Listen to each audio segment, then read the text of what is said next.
Day 30, Exodus 1 through 3. The affliction of the Israelites in Egypt. Now these are the names of the children of Israel, which came into Egypt. Every man and his household came with Jacob: Reuben, Simeon, Levi, and Judah, Issachar, Zebulun, and Benjamin, Dan and Naphtali, Gad and Asher. And all the souls that came out of the loins of Jacob were 70 souls, for Joseph was in Egypt already. And Joseph died, and all his brethren, and all that generation. And the children of Israel were fruitful, and increased abundantly, and multiplied, and waxed exceedingly mighty, and the land was filled with them. Now there arose up a new king over Egypt, which knew not Joseph. And he said unto his people, Behold, the children of Israel are more and mightier than we. Come on, let us deal wisely with them, lest they multiply, and it come to pass that, when there falleth out any war, they join also unto our enemies, and fight against us, and so get them up out of the land. Therefore they did set over the taskmasters to afflict them with their burdens. And they built for Pharaoh treasure cities, Pithom and Ramses. But the more they afflicted them, the more they multiplied and grew. And they were grieved because of the children of Israel. And the Egyptians made the children of Israel to serve with rigor. And they made their lives bitter with hard bondage, in mortar and in brick, and in all manner of service in the field. All their service wherein they made them serve was with rigor. And the king of Egypt spake to the Hebrew midwives, of which the name of the one was Shiphrah, and the name of the other Puah. And he said, When ye do the office of a midwife to the Hebrew women, and see them upon the stools, if it be a son, then ye shall kill him. But if it be a daughter, then she shall live. But the midwives feared God, and did not as the king of Egypt commanded them, but saved the men children alive. And the king of Egypt called for the midwives, and said unto them, Why have ye done this thing, and have saved the men children alive? And the midwives said unto Pharaoh, Because the Hebrew women are not as the Egyptian women, for they are lively, and are delivered ere the midwives come in unto them. Therefore God dealt well with the midwives, and the people multiplied, and waxed very mighty. And it came to pass, because the midwives feared God, that he made them houses. And Pharaoh charged all his people, saying, Every son that is born ye shall cast into the river, and every daughter ye shall save alive. The birth of Moses. And there went a man of the house of Levi, and took to wife a daughter of Levi. And the woman conceived and bare a son. And when she saw them that he was a goodly child, she hid him 3 months. And when she could not longer hide him, she took for him an ark of bulrushes, and daubed it with slime and with pitch, and put the child therein. And she laid it in the flags by the river's brink. And his sister stood afar off, to wit what would be done to him.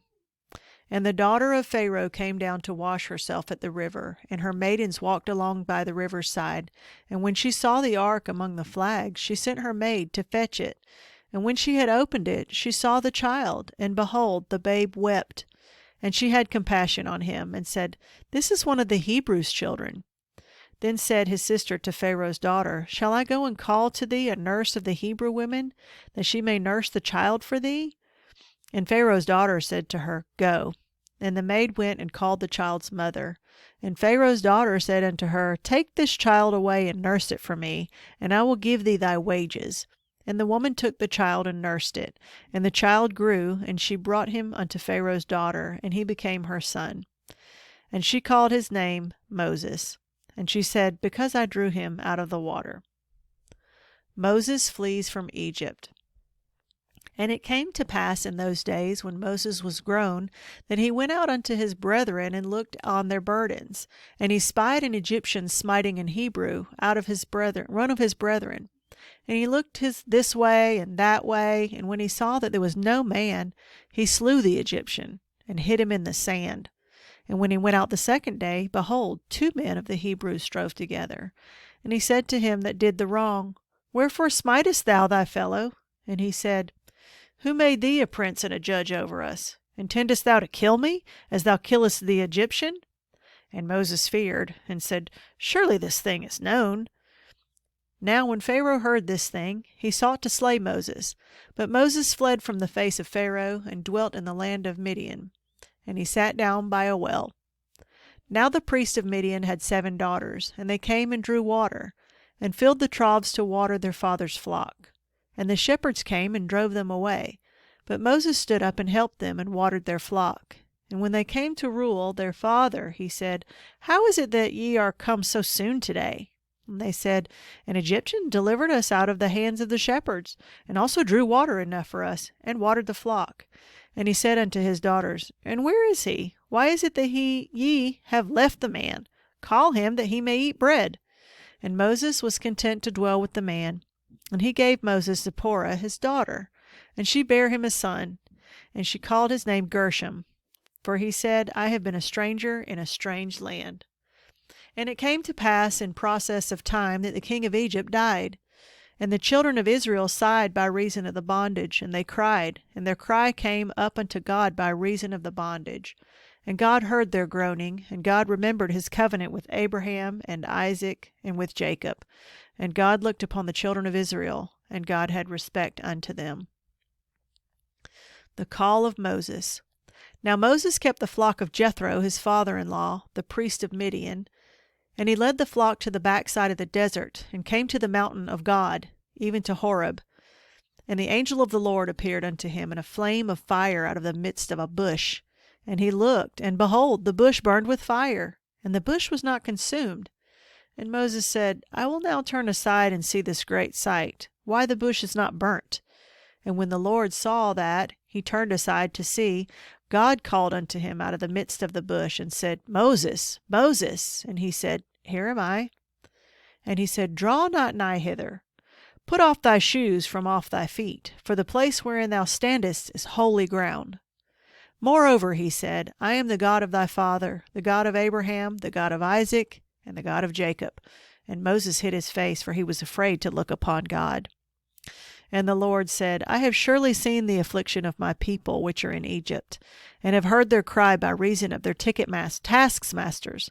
For I know that their sorrows, and I am come down to deliver them out of the hand of the Egyptians, and to bring them up out of that land unto a good land, and a large, unto a land flowing with milk and honey, unto the place of the Canaanites, and the Hittites, and the Amorites, and the Perizzites, and the Hivites, and the Jebusites.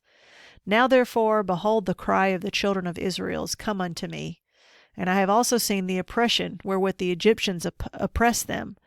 Come now therefore, and I will send thee unto Pharaoh, that thou mayest bring forth my people, the children of Israel, out of Egypt. And Moses said unto God, Who am I, that I should go unto Pharaoh, and that I should bring forth the children of Israel out of Egypt?